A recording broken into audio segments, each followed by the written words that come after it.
পাগলের মতো কাঁদতেন সাইয়েদনা ওসমান। সাইয়েদনা আবু বকর সিদ্দিক রাদিয়াল্লাহু তাআলা আনহু তিনি কাপড়ের দোকানদার ছিলেন, কাপড় বিক্রি করতেছেন। এমন সময় এক কাস্টমার এসে বলে, আবু বকর, তোমার কাছ থেকে আজ থেকে 6 মাস পূর্বে আমি কাপড় নিয়েছিলাম, এই কাপড়টা আজকে তোমাকে ফেরত দিতে আসছি। কাপড় পছন্দ হয় না, ফেরত নিয়ে নাও। সাইয়েদনা আবু বকর কাপড়টা ফেরত নিলেন, টাকা তার হাতে ফেরত দিয়ে দিলেন।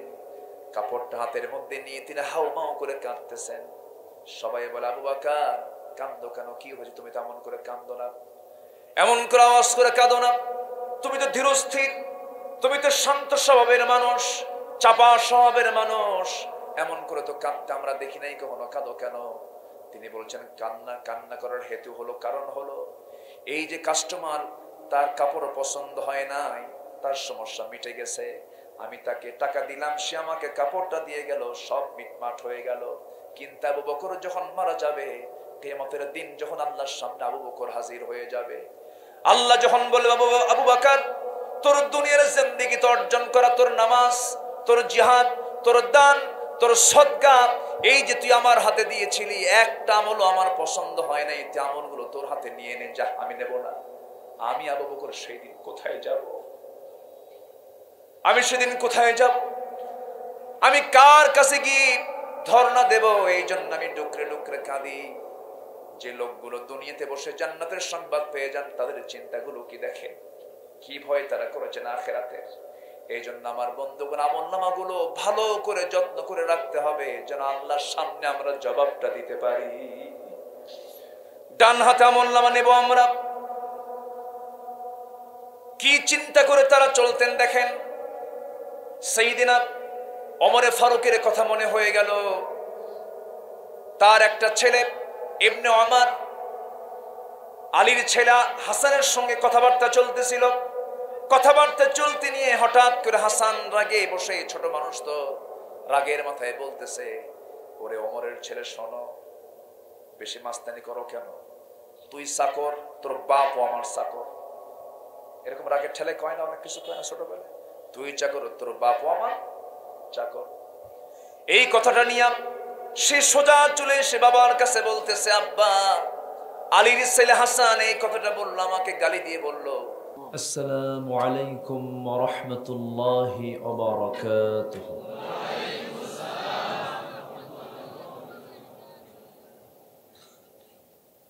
إن الحمد لله الأكرم الذي خلق الإنسان وكرم وعلمه من البيان ما لم يعلم، فسبحان الذي لا يحصى امتنانه باللسان ولا بالقلم.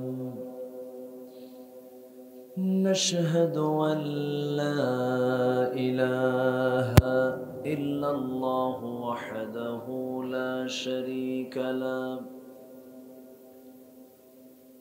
ونشهد أن سيدنا وحبيبنا ومولانا محمدا عبده ورسوله، الذي أرسله بالحق بشيرا ونذيرا وداعيا إلى الله بإذنه وسراجا وقمرا منيرا. فقد قال الله تعالى في كلامه المجيد وفرقانه الحميد: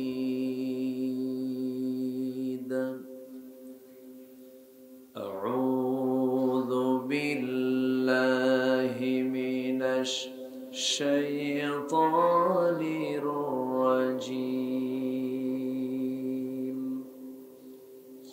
بسم الله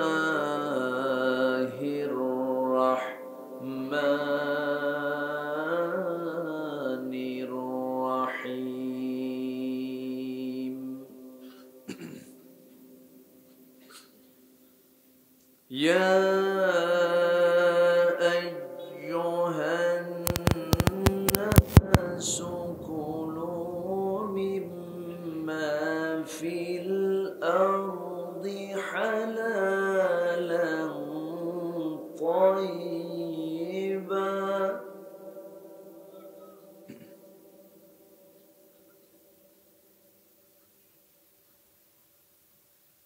حلالا طيبا ولا تتبعوا خطوات الشيطان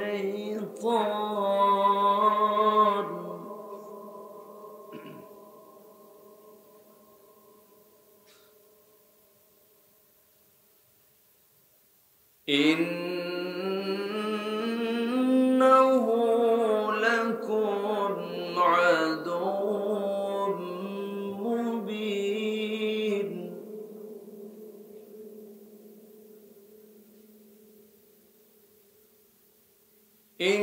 إنما يأمركم بالسوء والفحشاء وأن تقولوا على الله ما لا تعلمون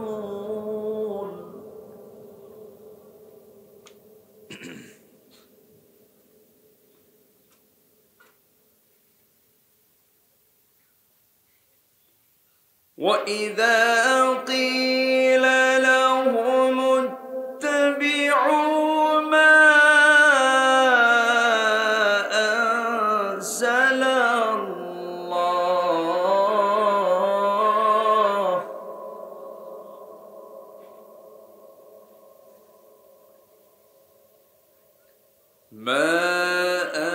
أنزل الله قالوا بل نتبع ما ألفينا عليه آباءنا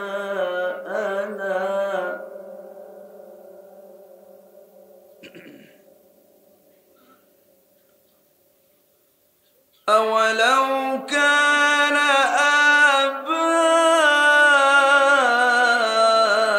آباؤهم لا يعقلون شيئا ولا يهتدون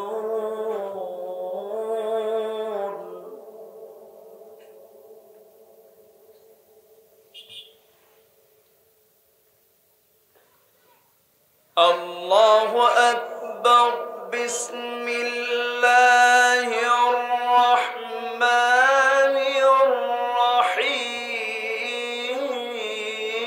الرحيم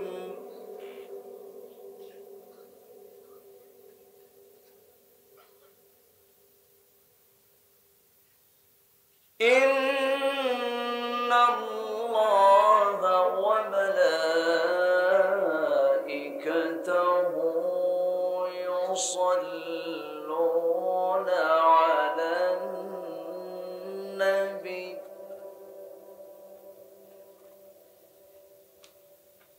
يا أيها الذين آمنوا صلوا عليه وسلموا تسليما اللهم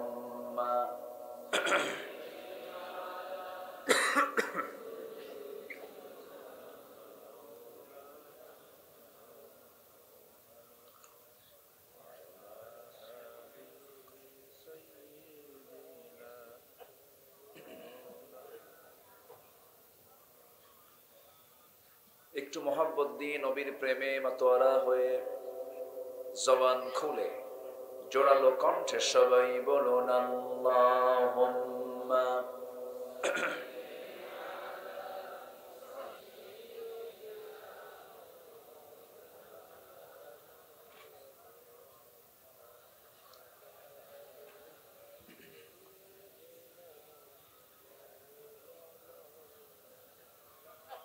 সবাই বলুন বালাগাল উলা বিকামালিহি কাশাফাত তুজা বিজামালিহি হাসানাত জামিউ খিসালিহি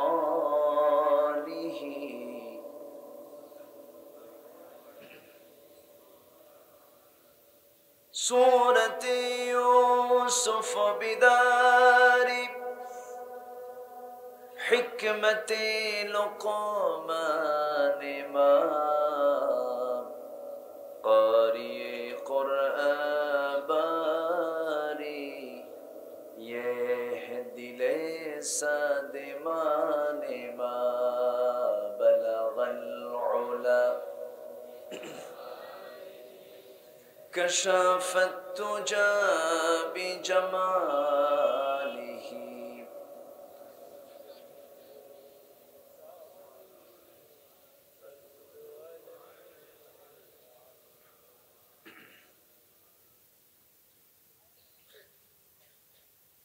প্রাকৃতিক সৌন্দর্যের অপরূপ লীলাভূমি, সুজলা সুফলা শস্য শ্যামলা,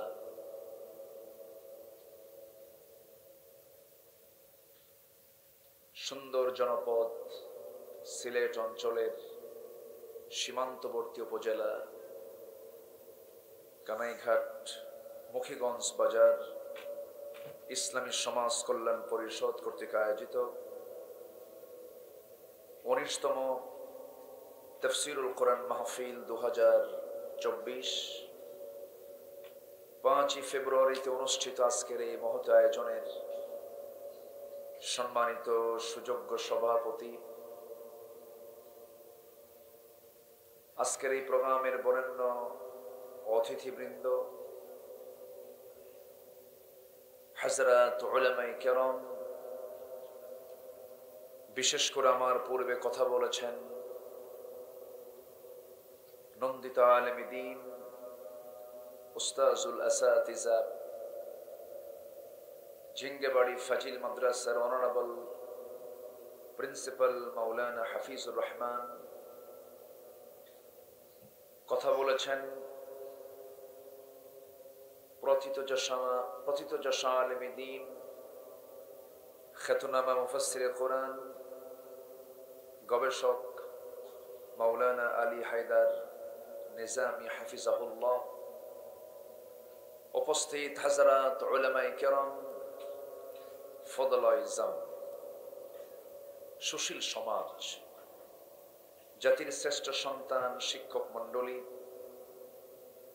জাতির বিবেক, সাংবাদিক বৃন্দ,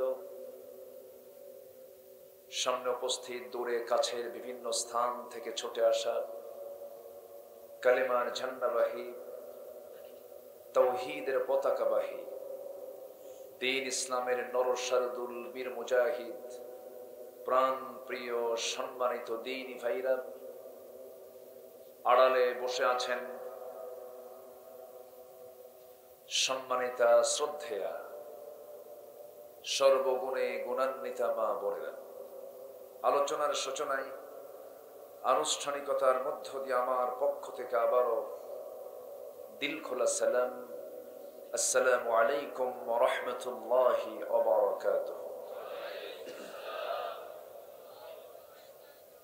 সবাই কেমন আছেন?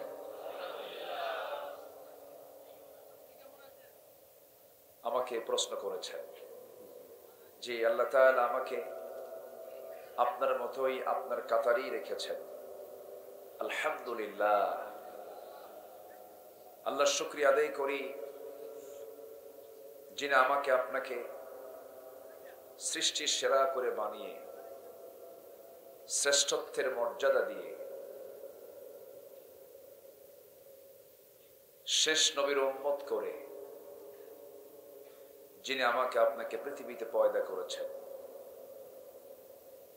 শুকরিয়া জ্ঞাপন করছি যিনি আমাকে আপনাকে এই মুহূর্তে পৃথিবীর সেরা জায়গা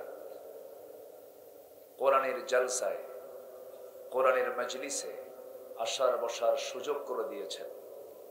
সেই মালিকের দরবারে অবনত চিত্তে প্রাণ উজাড় করে স্বতঃস্ফূর্ত ভাবে আওয়াজ দিয়ে বলছি আলহামদুলিল্লাহ। আবারও বলছি আলহামদুলিল্লাহ। চিৎকার মেরে বলছি আল্লাহুম্মা ইন্নী আসআলুকা আল হুদা ওয়াত তুকা والعفاف والغنى সবাই বলি اللهم لك أسلمت وبك آمنت وعليك توكلت وإليك أنبت وبك خاصمت আমরা আল্লাহ তাআলার শুকর আদায় করে নিলাম। সম্মানিত হাজিরিন, আমি আমার অভ্যাস অনুযায়ী আলোচনার সূচনায় সর্বকালের সর্বযুগের সর্বশ্রেষ্ঠ মহাগ্রন্থ কালজয়ী কিতাব আল কোরআন আল মাজিদের সর্ববৃহৎ সবচেয়ে বড় সূরা সূরাতুল বাকারা থেকে মাঝের দিকে আমি কয়েকটা আয়াতে কারিমা তেলাওয়াত করেছি। তেলাওয়াতকৃত আয়াতগুলোকে সামনে রেখে ভাঙ্গাচোরা কিছু কথা আমি বলতে চাচ্ছি। আমাকে সময় দেওয়া যাবে তো? সবাই কি শেষ পর্যন্ত থাকতে রাজি আছি? মাহফিল শুরু হয়েছে নাহমাদুহু দিয়ে, শেষ হবে কি দিয়ে? মুনাজাত, দোয়া দিয়ে। আল্লাহ তাআলা শেষ অবধি, শেষ তক সবাইকে মনোযোগ সহকারে আমলের নিয়তে বসে থেকে শোনার তৌফিক দান করুন। জোরে বলি আল্লাহুম্মা আমিন। সম্মানিত ভাই সব, আমরা ঠিক সেই সময় এখানে হাজির হয়েছি যে সময় গোটা পৃথিবীর কোথাও পরিপূর্ণ কোনো শান্তির কোনো বাতাস আমরা অনুভব করতে পারছি না। 2 শতাধিক রাষ্ট্র নিয়ে এই পৃথিবী, যার প্রতি 4 জনে 1 জন মুসলমান। সম্পদের দিক থেকে, প্রাকৃতিক খনিজ সম্পদের দিক থেকে এগিয়ে আছে মুসলমান। যদি শীর্ষ ধনীর তালিকায় 10টি দেশের তালিকা করা হয়, সেখানে 1 নম্বর সহ ম্যাক্সিমাম ধনী রাষ্ট্র তালিকায় মুসলমানদের দেশের নামই চলে আসে। এত কিছু মুসলমানদের হাতে থাকার পরেও আজকে পৃথিবীতে সবচেয়ে বেশি নির্যাতনের শিকার হচ্ছে কোন জাতি? আসতে বলবেন না, কোন জাতি? মুসলমান। সম্মানিত হাজিরিন, পৃথিবীতে অপর দিকে যত বিজনেস আছে, যত ব্যবসা আছে, ওয়ার্ল্ড ট্রেড যেটা, বিশ্ব বাজার যেটা, সেই জায়গায় বৈধ বাণিজ্য বেশি না অবৈধ বাণিজ্য বেশি? অবৈধ। ইসলাম যেটা অবৈধ বলে, আমরা সেটাকে কি বলবো? অবৈধই বলবো। সম্মানিত ভাইয়েরা, কিন্তু আল্লাহ তাআলা বান্দাকে বলছেন, তুমি যেটাই খাবে তোমাকে খেতে হবে হালাল এবং পবিত্র। হালাল এবং পবিত্র। আজকে আমার আলোচনার সাবজেক্ট হচ্ছে হালাল গ্রহণ, হারাম বর্জন। আমি আগে ফাইন্ড আউট করে দিলাম। আমি এই বিষয়ে খুব যে বেশি লম্বা সময় নেব তাও না, তবে আপনি থাকলে আমি রাজি আছি। কারো কোনো আপত্তি নাই তো? এই ময়দান তো আমার নতুন না। এই মাঠে কি আমি নতুন? এই মাঠে আমি একাধিকবার এসেছি। যখন আমি এসেছি সে সময় অনেকে বক্তাই হয় নাই, নামই জানতো না মানুষ। এখন মাশাআল্লাহ অনেক ভাইয়ের মুখ থেকে কোরআনে কারীমের আলোচনাগুলো সুন্দরভাবে উপস্থাপন হচ্ছে।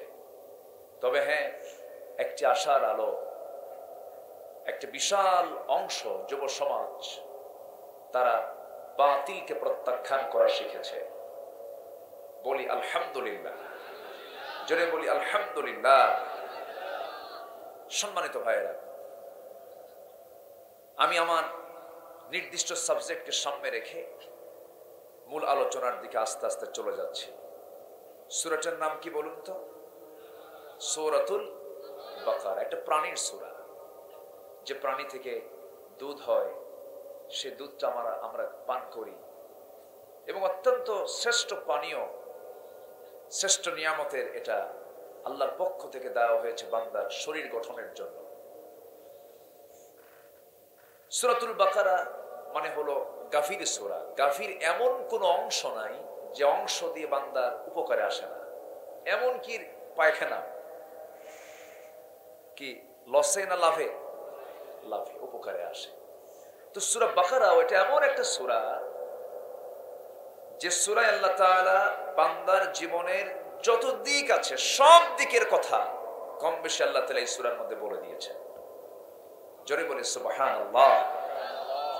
শুরু হয়েছে চ্যালেঞ্জ দিয়ে, শুরু হয়েছে হলো চ্যালেঞ্জ, আর শেষ হয়েছে হলো দোয়া দিয়ে। 286টা আয়াত সম্বলিত দীর্ঘ মাদানী সূরা এটা। আল্লাহ রাব্বুল আলামিন শুরু করেছেন চ্যালেঞ্জ দিয়ে, শেষ করেছেন দোয়া দিয়ে।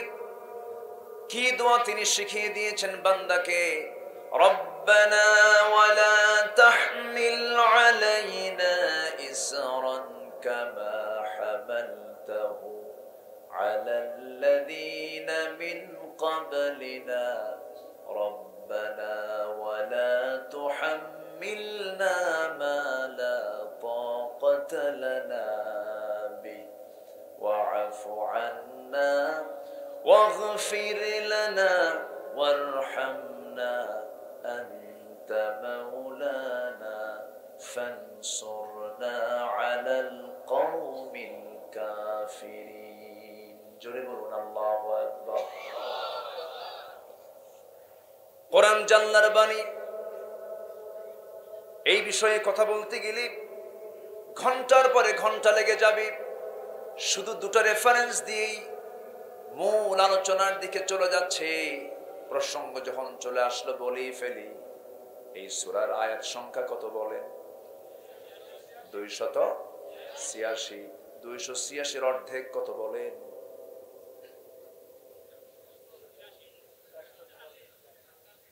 বলেন। আচ্ছা, কি আপনারা কি মন খারাপ করতেছেন? হুজুর শুনতে আসলাম ওয়াজ, শিখানো অঙ্ক, এটা কেমন কথা? তাআল্লামুল ফারাইদ ফাইন্নাহা নিসফুল ইলম। ফরায়েজের জ্ঞান অর্জন করো, এটা হলো সকল ইলমের অর্ধেক বলেছেন মুহাম্মদ সাল্লাল্লাহু। অঙ্ক জানার দরকার আছে না নাই? যে হিসাবে হেরফের করবে তার জান্নাতে কি হিসাবে থাকবে? থাকবে না। এইজন্য অঙ্ক জানার দরকার আছে না নাই? আচ্ছা, অঙ্ক যে সাহাবীরা সবচেয়ে বেশি জানতেন, দেখি সুযোগ যদি হয় শেষের দিকে আমি মনে থাকলে বলব। জোরে বলি ইনশাআল্লাহ। 143 অর্ধেক কত? 143। এই সূরাতুল বাকারা কোরআন যে আল্লাহ নাজিল করেছেন, যে আল্লাহ আকাশকে বানিয়েছেন, আকাশ কি বিক্ষিপ্ত না সাজানো? অগোছালো না গোছালো? তারকাগুলো দেখতে কি অসুন্দর না মহাসুন্দর? আচ্ছা, এই মাহফিলের প্যান্ডেলকে সাজানোর জন্য কত লাইট লাগানো হয়েছে। আর এই বিশাল আকাশ, বিস্তৃত জমিন, এটাকে আলোকিত করার জন্য কয়টা লাইট? বলেন কয়টা লাইট? এক লাইটের চটি থাকা যায় না। কত সাজানো গোছানো। যে আল্লাহ সাজানো পৃথিবী, গোছানো দুনিয়া, সুন্দর করে জায়গা মতো সাবআতু আবহুর, 7 সমুদ্রকে সুন্দর করে স্থাপন করেছেন জায়গা মতো, সে আল্লাহ কোরআন কি ও গোছালো নাজিল করেছেন? গোছালো, সব সাজানো। এর আয়াতটা যেখানে সেটিং করা হয়েছে এটাও পরিকল্পিত, এটাও সাজানো সুন্দর করে। 286 অর্ধেক হলো 143। 143 নম্বর আয়াতে মহান রব্বুল আলামিন কি বলেন দেখেন, وَكَذَلِكَ جَعَلْنَاكُمْ أُمَّةً وَسَطًا লিতাকুনু শুহাদাআ আলান নাস ওয়া ইয়াকুনার রাসূলু আলাইকুম শাহীদা। জোরে বলুন আল্লাহু আকবার। এমনই করে আমি তোমাদেরকে মধ্যম জাতি করে দুনিয়াতে পাঠিয়েছি। আমরা হলাম জাতিতে, আমাদের পরিচয় হলো আমরা মধ্যম জাতি। এই মধ্যম জাতি করে আল্লাহ তাআলা আমাকে পাঠিয়েছেন। আর মধ্যম জাতির ঘোষণা দিয়েছেন শেষ আয়াতে, প্রথম আয়াতে না মধ্যম আয়াতে? কোন আয়াতে? মধ্যম আয়াতে। তাহলে অর্থের সাথে সঙ্গতি রেখে আল্লাহ তাআলা আয়াতও সেট করেছেন। আমার ভাইরা, আল্লাহর পয়গম্বর ইউসুফ আলাইহিস সালাতু ওয়াস সালাম যখন ছোট মানুষ, স্বপ্নের মধ্যে দেখেছিলেন কি, ইন্নী রাআইতু আহাদা আশারা কাওকাবান ওয়াশ-শামসা ওয়াল-কমারা রাআইতুহুম লি সাজিদিন। হে আমার বাপ, হে আমার পিতা, স্বপ্নের মধ্যে আমি দেখতে পেলাম 11টা স্টার, 11টা নক্ষত্র, একটা সূর্য, একটা চন্দ্রমাকে সম্মানজনক সেজদা দিতেছে। ইন্নী রাআইতু 11। এখানে কয়টা নক্ষত্রের কথা বলা হয়েছে বলেন? 11টা। যারা কোরআনটা সুন্দর করে পড়তে পারেন আজকে গিয়ে দেখবেন ইন্নী রাআইতু 11 কাওকাবা। এই বাক্যের মধ্যে আল্লাহ তাআলা 11 নক্ষত্রের কথা বলেছেন এবং এই আয়াতটা সাজিয়েছেন 11টা নক্তা দিয়া। সুবহানাল্লাহ। এরকম করে আল্লাহ তাআলা প্রত্যেকটা আয়াতকে তথ্যে ভরপুর করে কোরআনটা আমাকে আপনাকে দিয়েছেন। জোরে বলি সুবহানাল্লাহ। কিন্তু দুঃখজনক হলো সত্য, সেই কোরআন থেকে জাতিকে পরিকল্পিতভাবে দূরে রাখা ষড়যন্ত্র চূড়ান্ত লেভেলে এখন অবস্থান করছে। আসতে বলবেন না, জোরে বলুন ঠিক কিনা।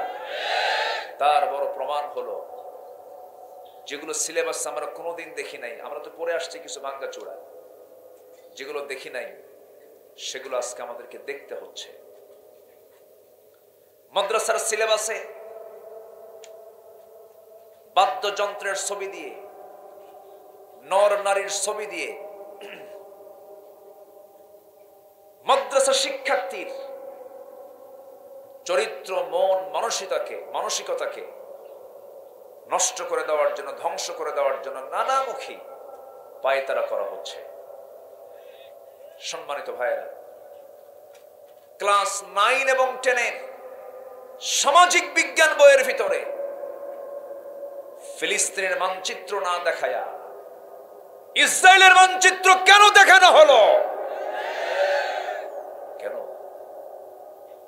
আমার বন্ধু কি ইসরায়েল? আমার বন্ধু কারা? ফিলিস্তিন।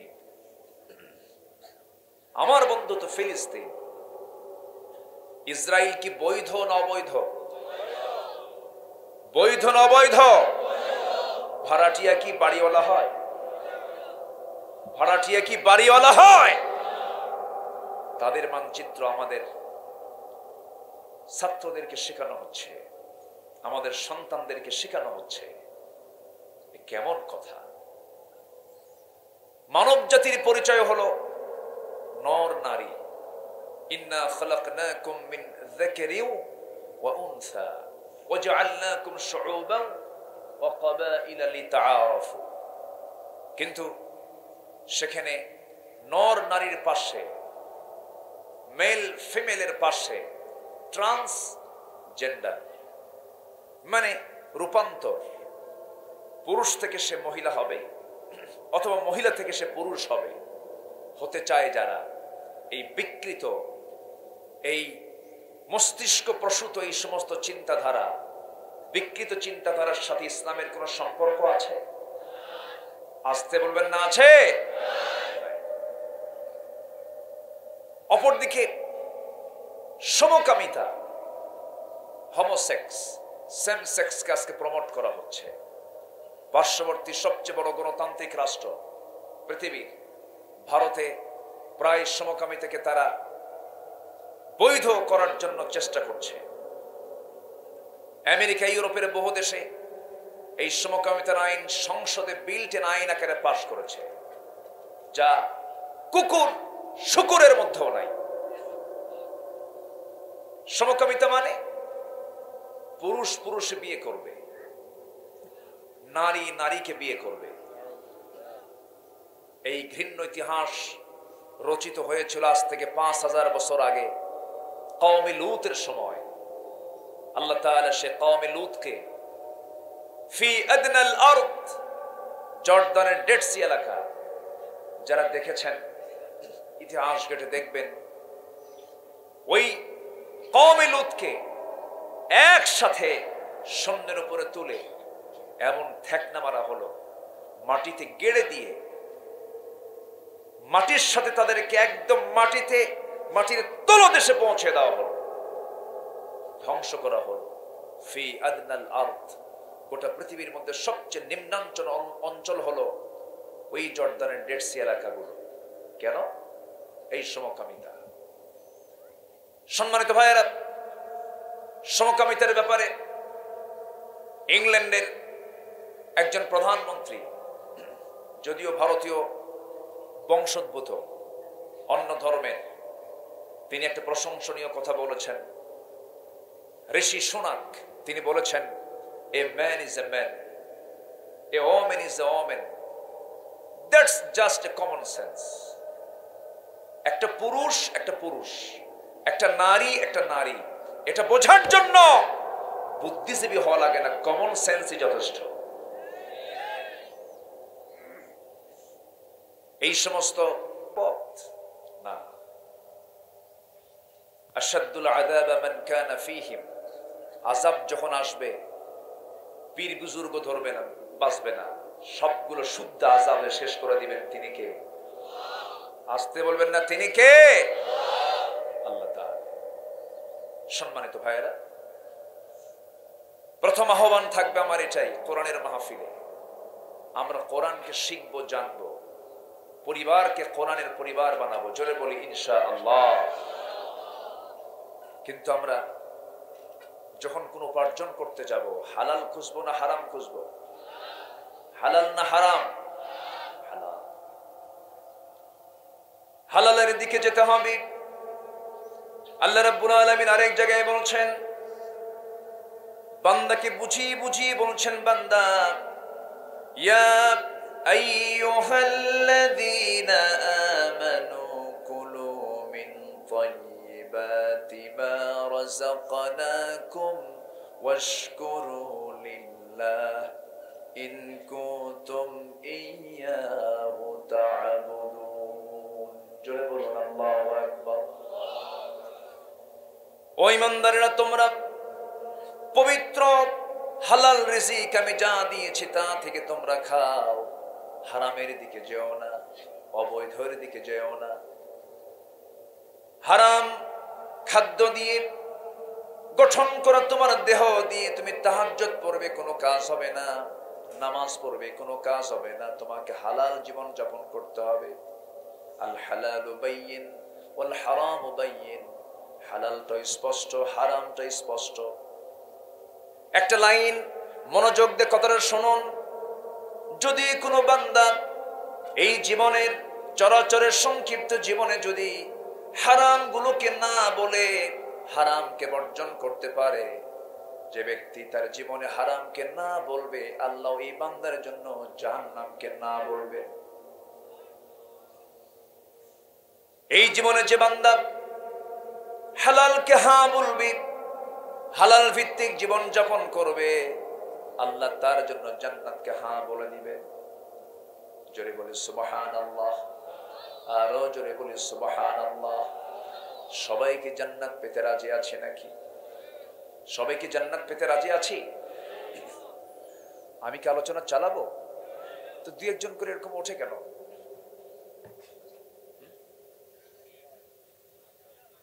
বলেন, সমস্যা? একটু জিকির করুন, লা ইলাহা।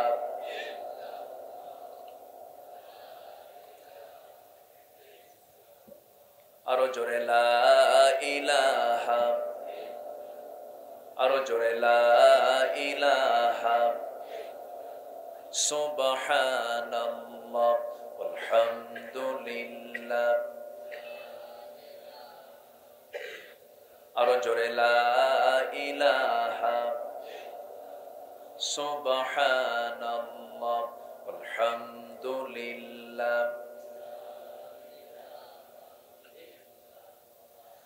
লা ইলাহা ইল্লাল্লাহ মুহাম্মাদুর রাসূলুল্লাহ সাল্লাল্লাহু আলাইহি ওয়াসাল্লাম। মদ খাওয়া কি? আস্তে খাওয়া। আরো জোরে। মদ কি ছোটখাটো হারাম? বলে আমার দেশে মদের বোতল তো নাই, মদের দোকান, মদের লাইসেন্স, মদের আইন আছে, অথচ আমার রাসূল বলেছেন আল খামরু উম্মুল খাবাইস, মদ হলো সমস্ত পাপের মা। সমস্ত পাপের মা হলো মদ। সে মদ আজকে অ্যাভেলেবল। দর্শনায় একটি মদের ফ্যাক্টরি আছে, গত বছর কয়েকশো কোটি টাকা লাভ হয়েছে, আলহামদুলিল্লাহ। লাভ হয়েছে তো। তাহলে মদের ফ্যাক্টরিও আছে। আবার আমার দেশে কিছু হুজুর আছে, এরা মদের ফ্যাক্টরিতে যদি দোয়ার জন্য নেয়, ওরা দোয়া করতে যায়, দোয়া করে দেয়। আছে না নাই? সিনেমা হল উদ্বোধন হবে, হুজুরকে ডাক দেয়, হুজুর একটু দোয়া করেন তো। দোয়া করে, আল্লাহ এই সিনেমার বরকত দিয়ে দাও। আছে কিন্তু এরকম তেলবাজ হুজুর, আছে না নাই? এক হুজুর কোরআন তেলাওয়াত করে গোটা পৃথিবীকে হারিয়ে দিয়ে ফার্স্ট পুরস্কার নিয়ে আসছে। আবার আরেক আলেম কোরআন প্রতিষ্ঠার সংগ্রাম করতে গিয়ে ধুকে ধুকে 13 বছর জেলখানায় জীবন পাড়ি দিয়ে জান্নাতের পাখি হয়ে এখন উড়াচ্ছে, উড়িয়ে বেড়াচ্ছে। এখান থেকে প্রমাণ হয় কোরআন তেলাওয়াতে রক্ত দিতে হয় না, কোরআন তেলাওয়াতে রক্তের প্রয়োজন হয় না, কোরআন প্রতিষ্ঠায় রক্ত দিতে হয় মুসলমান। অতএব কোরআন তেলাওয়াত আর কোরআন প্রতিষ্ঠার কাজ এক নয়। কোরআন তেলাওয়াত মুনাফিকরাও করে। আস্তে কোন কেন? আস্তে কোন কেন? আল্লাহর সৃষ্টির দুই পিঠ, একটা ইহকাল, আরেকটা কি পরকাল। আমরা কোন পিঠ নিয়ে চলবো? কোন পিঠকে সামনে রেখে চলবো? ইহকাল হলো স্বল্প মেয়াদী প্রজেক্ট, আর পরকাল হলো আনলিমিটেড চিরস্থায়ী প্রজেক্ট। অতএব ক্ষণস্থায়ী প্রজেক্ট নিয়ে পেরেশান হব না চিরস্থায়ী প্রজেক্ট নিয়ে পেরেশান হব? চিরস্থায়ী প্রজেক্ট নিয়ে আমাকে আপনাকে সামনে এগিয়ে চলতে হবে। আমি তো আজকে এমন সাবজেক্ট নিছি যে সাবজেক্ট অনেকের কাছে পছন্দ হবে না, কারণ মদ, জুয়া, সুদ এগুলো কইলে তো মানুষ মন খারাপ করে কিছু। নাকি সাবজেক্ট চেঞ্জ করব? বললেও তো শুনবো না। কি কথা বোঝেন নাই? বললো কি শুনবো? আমি শুনবো না। এই সময় কেউ উঠেন না, উঠলে ভাববো যে ওটাই সুদ খায়। বসে থাকে, একটু মনোযোগ দিয়ে কতগুলো শোনেন। আমি একটু আগে উঠতে চেয়েছি, একটু উঠতে দেরি হয়, বড় মাহফিল গুলোতে একটু আগে ভাগে উঠলে ভালো হয়। যাই হোক, কত সময় তো বহুদিকে চলে যায়, একটু বসি না আজকে, সময়টা ব্যয় করি কোরআনের জন্য। জোরে বলি ইনশাআল্লাহ। তাহলে মদ সকল পাপের কি? এটা কি মোল্লার কথা? বলেছেন মুহাম্মদ সাল্লাল্লাহু আলাইহি ওয়াসাল্লাম। কেমন করে দেখেন, একটু মনোযোগ দিয়ে শোনেন। কোন এক আল্লাহওয়ালা এক নগরে বসবাস ছিল তার। ওই নগরী একজন জঘন্য নারী, পতিতা নারীর বসবাস ছিল। সে সারা জীবন পতিতাবৃত্তি করে বেড়াতো। ওই মহিলা একদিন টার্গেট করলো, হাজারো পুরুষের জীবন নষ্ট করেছি, এই আল্লাহওয়ালাকে একদিন ধরবো আমি। কৌশলে আল্লাহওয়ালাকে ঘরের মধ্যে তুলে ফেলে বলতেছে, ও আল্লাহওয়ালা, আমি হলাম এই নগরের সবচেয়ে খারাপ একজন নারী, পতিতা নারী। আমি তোমার সামনে 3টা কাজ তোমার সামনে আমি রেখে দিলাম, যে কোনো একটা কাজ তোমার বেছে নিতে হবে। এই 3টি কাজের যে কোনো একটা কাজ যদি বেছে না নাও, আমি এমন চিল্লান দেব, নগরবাসীকে আমি জানাই দেব তুমি খারাপ মানুষ। মহিলা বলতেছে, নাম্বার 1, এই যে মদের বোতল, এখান থেকে 1 ঢোক তোমাকে খেতে হবে। যদি নারাজি না হও, আমার সঙ্গে তোমাকে জেনা করতে হবে। তাও যদি রাজি না হও, এই যে সামনে একটা শিশু দাঁড়ায় আছে, এই শিশুকে তোমার হত্যা করতে হবে। আল্লাহওয়ালা মনে মনে চিন্তা করে, জেনা করলে ঈমান থাকে না, হত্যা তো প্রশ্নই আসে না, মদ্যপান তো হারাম, কি করি। 3টা লেভেল করতে করতে ভাবতেছে, মদের বোতল অন্তত 1টা ঢোক মারলে কিছুটা হলেও হয়তো বাঁচতে পারি। যখন মদের বোতল খুলে নিয়ে 1টা ঢোক মেরে দিয়েছে, যে জীবনে জর্দা খায় নাই, প্রথমবার জর্দা খেলে কি হয়, শীত হয়তো পড়েই যাবে। 1 ঢোক মেরে দিয়েছে, মাতাল হয়ে গেছে। যখন মানুষ নেশা করে তার ফলাফল হলো 1 নাম্বার, সে তাল না মাতাল। আসতে বলবেন না, তাল না মাতাল, হুঁশ না বেহুশ। নিজের মেয়ে নিজের বউ চেনে না, নিজের মা নিজের বোন চেনে না, বেতাল হয়ে যায়, উল্টা পাল্টা বলতে থাকে। আল্লাহ তাআলা এই মদের যতগুলো ক্ষতিকর দিক তিনি তুলে ধরেছেন, এর মধ্যে সবচেয়ে বড় ক্ষতিকর দিক হলো, যেই কাজে মস্তিষ্ক ঠিক না থাকে সেই কাজ কখনো হালাল হতে পারে না। কোন এক বেচারি মদ খায়া রাত 3টার দিকে দরজার সামনে সে বউরে ডাক দেয়। বউ কিন্তু জানে স্বামী কেমন। সার্টিফিকেট যদি কোনো মানুষ নিতে চায়, চেয়ারম্যানের সার্টিফিকেট নেওয়ার আগে, নাগরিকত্ব সনদ নেওয়ার আগে সবার আগে সার্টিফিকেট নিতে হবে বউয়ের কাছে, স্বামীর কাছে বউয়ের, ঠিক কিনা? কারণ বউ জানে আমার স্বামী কয় নাম্বার লুচ্চা, এটা জানে। সব জায়গায় বুজুর্গি চলে, বউয়ের কাছে বুজুর্গি হওয়া কঠিন। 3টার দিকে ডাক দিয়ে বলে, দরজায় টোকা নাড়তেছে, দরজা খোল। স্বামীর আওয়াজ শুনেই বউ ভাবতেছে তো খাই আসছে। বড় একটা ছেলে আছে ঘরে, তাকে ডাক দিয়ে বলে, আব্বা উঠো, তোমার বাপ আসছে রাত 3টার দিকে, তোমার আব্বার তো নেচার তুমি জানো, কি যে করে, হুঁশ তো নাই, সাথে একটু চলো। সাথে ছেলেকে নিয়ে ভয়ে ভয়ে দরজা খুলছে। লাল টকটকা চোখ, ডাবল খাইছে। কি খাইছে? ডাবল খাইয়া বউর দিকে তাকায়া বলে, আম্মা আসসালামু আলাইকুম। বউ কয়, হাইরে আমার কপাল, তোমার কি একটু হুঁশ হলো না? পাশে একটা ইয়াং ছেলে দাঁড়ানো, তুমি তার সামনে আমারে আম্মা বলে ডাকো। এখন ছেলের দিকে তাকায় বলে, দুলা ভাই আসসালামু আলাইকুম। নেশা। আমার বন্ধুগণ, নেশা করলে হেদায়েত কোনো সেন্স থাকে না। ওই আল্লাহওয়ালা বাঁচার জন্য প্রথমে সে বেছে নিল 1 ঢোক বোতল থেকে 1 ঢোক মদ। 1 ঢোক মদ যখন খেয়ে নিয়েছে, মাতাল হয়ে গেছে, মাতালে জেনা হয়েছে, খুনও হয়েছে। পরবর্তী যে 2টা কাজ, সেই কাজটা তার জন্য ইজি হয়ে গেল, কারণ মাথা ঠিক না থাকলে সব হয়ে যায়। মদ সমস্ত পাপকে ডেকে আনে। মদ আছে যেখানে, জেনা আছে সেখানে, জেনা আছে যেখানে, খুন আছে সেখানে, ঠিক কিনা? খুন আছে সেখানে। আজকে সেই মদ অ্যাভেলেবল। যুবকরা, সেই দল করতে যাবে না যে দলের নেতা তোমাকে মদের বোতল তুলে দেয়।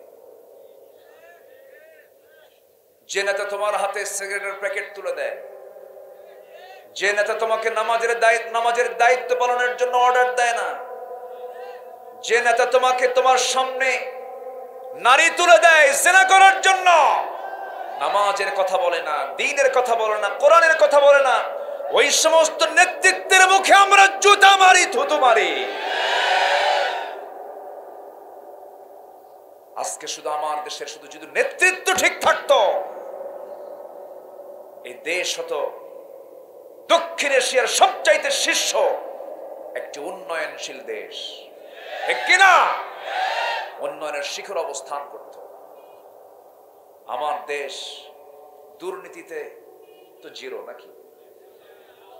জিরো নাকি? ও হিরো, হিরো নাম্বার 1। কম কথা। এদেশের শ্রমিক, এদেশের প্রবাসী, এদেশের কৃষক, অশিক্ষিত প্রবাসীরা বিদেশে গিয়ে পাখির মতো ঝুলে ঝুলে বিল্ডিং এর কাজ করে। বাবার চেহারা দেখে না, মার চেহারা দেখে না, ছেলে মেয়ের চেহারা দেখে না। বউটাকে দেশে রেখে কত কষ্ট করে প্রবাস জীবনে থেকে কোটি কোটি টাকা এই রেমিটেন্স গুলো পাঠায়। অশিক্ষিত তারা। শ্রমিক গার্মেন্টস শিল্পকে কিভাবে বৈষম্যের বেতন, সামান্য বেতনে চাকরি করে, হ্যান্ড টু মাউথ, দেশকে তারা এগিয়ে দিচ্ছে। কৃষক পরিশ্রম করে করে দেশকে এগিয়ে দিচ্ছে। অশিক্ষিত তারা, এরা সব অশিক্ষিত। অশিক্ষিতরা দেশকে আগায় দেয়, পিছায় দেয় কারা? সব শিক্ষিত বলা যাবে না। শিক্ষিত নামের কিছু কলম চোরেরা যারা কোরআন সমাজে চায় না। কথা ক্লিয়ার? কথা ক্লিয়ার? অনেক কথা আছে, জমা হয়ে আছে। 15 কি বলে 16, 17, 18 এসেছি, এরপরে তো আসা হয় নাই। তো এই কাঁচাগুলো আদায় করতে হবে। থাকেন, কথা শোনাবো, জোরে বলি ইনশাআল্লাহ। খুব ভালো মানুষ আপনারা, আলহামদুলিল্লাহ। তাহলে আমাদের হারাম ছেড়ে দিতে হবে, হালাল ধরতে হবে, জান্নাত ক্লিয়ার হয়ে যাবে। জোরে বলি ইনশাআল্লাহ। তাহলে মদ খাওয়া কি? মদের দোকান দেওয়া, হ্যাঁ, মদের লাইসেন্স নেওয়া। বছর 5 আগে, হ্যাঁ 5 বছর আগে আমি একটু ইনসাইডে ছিলাম, একটু ভিতরে গেছিলাম, বুঝেন নাই? তো ভিতরে ঢুকলাম, বিভিন্ন ধরনের লোকজন তো দেখা হয়। এক বুড়ো চাচা দেখে 80 বছর বয়স, উনি ভিতরে ঢুকছে। ওনার নাকি ওই যে বিস্ফোরক মামলা। তো আমাকে এসে কাগজ দেখায় বলে, হুজুর বিস্ফোরক কি হুজুর? কি খায় না কি করে? মানে উনি বোঝেই না এটা। 80 বছর বয়সে উনি নাকি বিস্ফোরণ করছে। কি শক্তি 80 বছরের বুড়ার, চিন্তা করেন। বিচিত্র মানুষ দেখছি তো। এক বেচের এসে বলে, আমি বললাম ভাই আপনি কি করেন? আমার মানে বলতেছে হুজুর আমি আপনার অষ্টশ্রমী। তা আপনি কি করেন? হুজুর আমি একটু ইয়াবার কারবার করি।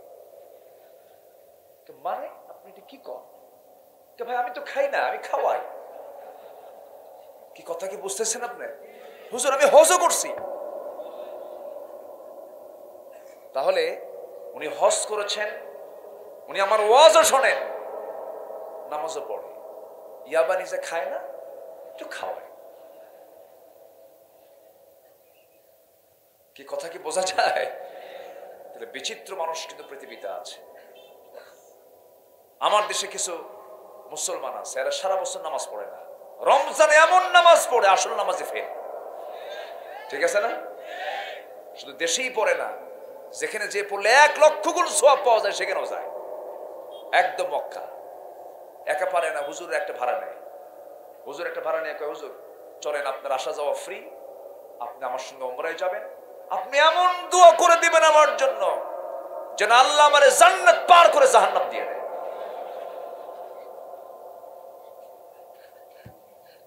রমজান গেল, সবে কদর গেল, ঈদের দিন বিকেল বেলা মদ খায় শীত হয়ে পড়ে আছে, আছে না নাই?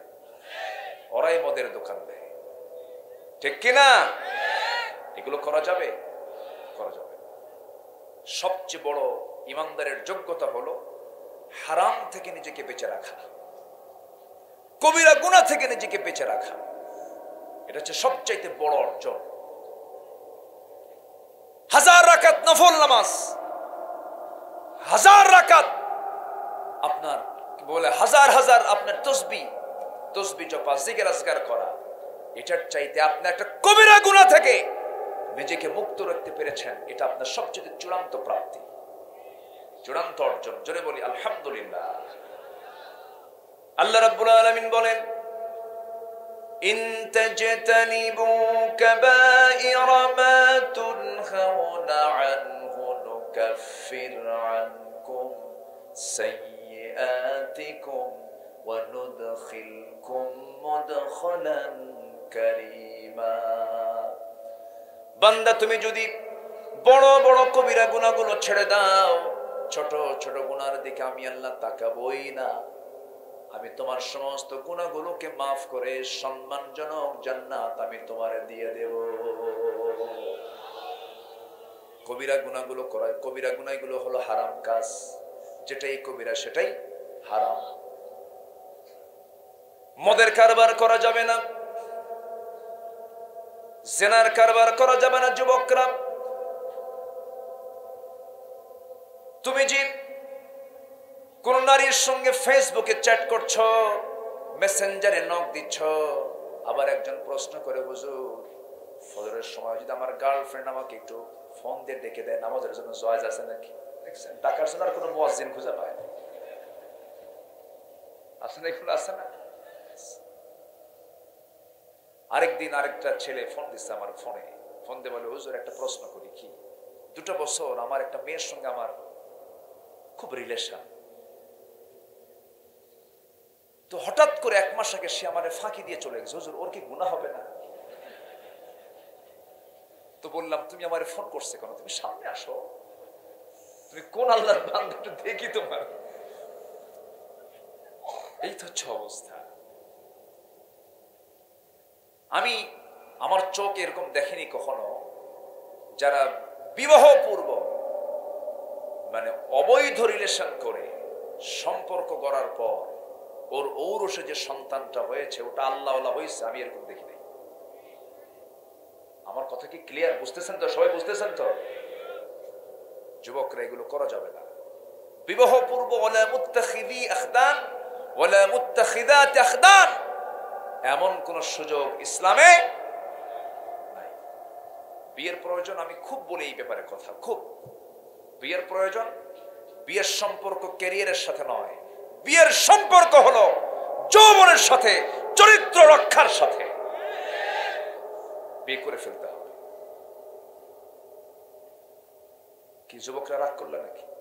হুজুর বুঝবেন না তো, বিয়ে করা তো সহজ বলতেছেন, কি করে খাওয়াবো, এরকম চিন্তা করো নাকি? এগুলো চিন্তা করা যাবে না। বান্দা যার দায়িত্ব আস্তে কয়, বান্দা যার দায়িত্ব, আমার চাইতে আমার ব্যাপারে বেশি চিন্তা কার? আল্লাহর চিন্তা মানে আমার ব্যাপারে নাই নাকি? আমার চেয়ে কম না বেশি? সার্বক্ষণিক ফেরেশতা আছে না নাই? তদারকি আছে না নাই? খোঁজ খবর আছে না নাই? সবচেয়ে আমাকে বেশি দেখেন তিনি কে? শুধু আমাকে দেখেন না, সব দেখেন। আলহামদুলিল্লাহি রাব্বিল আলামিন। স্থলভাগে প্রাণী বেশি না জলভাগে প্রাণী বেশি? স্থলভাগ না জলভাগ? স্থলভাগের কত প্রাণী আছে? স্থলভাগের চাইতে ডাবল প্রাণী হলো জলভাগে। একটা প্রাণী আছে জলভাগের সবচেয়ে বড় প্রাণী, নীল তিমি, যার হাড়ের ওজন হলো 600 কেজি। ছোটখাটো একটা গাড়ি, ছোটখাটো কি 600 কেজি ওজন হলো ওর হার্টের যে হার্টবিট হয় মানে হৃদস্পন্দন যেটা হয়, ওটার আওয়াজ 3 মাইল দূর থেকে শোনা যায়। 600 কেজি ওজন একটা হার্ডের, ওর খাবারটা কি কম? ওর হার্ট যদি এরকম নড়ে আর এত বড় হার্ট হয়, তার খাবারটা কি লাগে? কে দেয়? আস্তে করে কে দেন? আল্লাহ। আবার এত ওজনের 1700 হর্স পাওয়ার পিছনের অংশ দিয়ে সে বড় বড় জাহাজ কাটকায় দেয়। সম্মানিত ভাইরা, আবার ছোট্ট ছোট্ট প্রাণী যেরকম পিঁপড়া, পিঁপড়ার গায়ের ওজনের চাইতে ওর মাথায় যে খাবার বহন করে তা দেহের ওজনের চাইতে ওই খাবারের ওজন 40 গুণ বেশি। এত শক্তি আল্লাহ তাআলা পিঁপড়ার গায়ে দিছে। আচ্ছা, আমার ওজন যা, আমি মাথায় তার কতটুকু বেশি নিতে পারবো বলে? আমি না হয় 2 মণ হলাম, কি 10 মণ নিবেন? 20 মণ পারবেন? পিঁপড়া নিচ্ছে ওর ওজনের চাইতে আরো 40 গুণ বেশি ওজন মাল মাথায়। তাহলে এখন বলেন তো, শক্তির দিক থেকে আমি ফার্স্ট না পিঁপড়া ফার্স্ট? আচ্ছা, পিঁপড়ার নাকের ঘ্রাণ বেশি না আমার নাকের ঘ্রাণ বেশি? ভালো করে কন, আরো জোরে। শুধু বেশি না কয়েক হাজার গুণ বেশি। আমার বাড়ির মিষ্টির খবর আমার জানা নাই, আমার জানা আছে। যদি কয় যে ওই জায়গায় মিষ্টি আছে, এরপরে যদি বউ কয়, তাহলে বুঝবো যে হ্যাঁ মিষ্টি আছে। কিন্তু আমার বাড়ির মিষ্টির খবর কার নাকে যায়? কি কথা বোঝা গেল? আল্লাহ সবাইকে দেখে, কি নাকের পাওয়ার দিছে। ফেন্সিডিলের বোতল আর মদের বোতল কোন জায়গায় আছে? মানুষের নাকে আগে যায় না কুত্তার নাকে আগে যায়? কার নাকে যায়? 28,000 গুণ বেশি ঘ্রাণ আমার আপনার চাইতে কুত্তার নাকে, কুকুরের নাকে। এগুলো কে দেন? আসতে বলবেন না, কে দিয়েছেন? আল্লাহ দিয়েছেন। আমার বন্ধুগণ, কোনো টেনশন করা যাবে না। হুজুর, হারাম না খেলে বাঁচবো কেমনে? হারাম পন্থা অবলম্বন না করলে আমার চাকরি মিলবে কেমনে? এগুলো শিরকের কথা, এগুলো বিশ্বাস করা যাবে না। হালাল ভিত্তিক জীবন যাপন করব, হালাল ভাবে চলব। আদ-দুনিয়া সিজনুল মুমিন ওয়া জান্নাতুল লিল কাফির, হুজিবাতুল জান্নাহ বিল মাকারিহ, হুজিবাতুন নারু বিশ শাহওয়াত। জান্নাতটা সাজানো হয়েছে কষ্ট দিয়ে, আর জাহান্নামকে সাজানো হয়েছে আরাম আয়েশ দিয়া। এই দুনিয়াতে যারাই আল্লাহওয়ালা হয়েছেন, যারা এই দ্বীনের পথে টিকে থাকতে চেয়েছেন, তাদের জীবনটা ভালোভাবে যায় নাই। খোদ আমার নবী মুহাম্মদ সাল্লাল্লাহু আলাইহি ওয়াসাল্লামের জীবনও তাই হয়েছে। আমার বন্ধুগণ, অনেকে বাঁচতে চায়। ইমাম ইবনে তাইমিয়া রাহিমাহুল্লাহ সিরিয়ার দামেস্কের জেলখানায় কারারুদ্ধ। ইমাম ইবনে তাইমিয়াকে জেলখানায় আটকে রেখেছে জালিম শাসকরা। জেলখানায় তিনি আটকের অবস্থায় জেল সুপার, সেই জেলের জেল সুপারের সে চোখের পানি ফেলে ফেলে কান্দে আর বলে, হুজুর, আপনাকে দেখে বড় মায়া হয়, আপনি কত বড় আলেম, মেহেরবানি করে মাফ করে দিবেন, আমরা হুকুমের গোলাম। এই কথা এখনো কয় না? এখনো বলে না এগুলো? আমরা হুকুমের গোলাম। ইমাম ইবনে তাইমিয়া বললেন, ও জেল সুপার, তুমি আমার সামনে চোখের পানি ফেলে ফেলে যে কথাটা বলতেছো, আমি হুকুমের গোলাম, এই কথা বলে তুমি নাজাত পাবে না। কারণ তোমার মতো অপদার্থ ব্যক্তিদের কারণে জালিমরা জুলুম করার সুযোগ পেয়ে যায়। সবাই বলবেন হুকুমের গোলাম, কথা বলবে কে? আছে না নাই? সম্মানিত ভাইরা, একটা কথা মাথায় রাখবেন, গোটা দুনিয়া জুড়ে হারামের ছড়াছড়ি, কিন্তু এর মাঝে আমাকে টিকে থাকতে হবে হলো ওই মাছের মতো, যে মাছ বসবাস করে কাদার ভিতরে, কিন্তু গায়ে কোনো কাদা লাগে না। কোন মাছ? কর বাই মাছের ছোটটারে কি কয়? বুঝতো?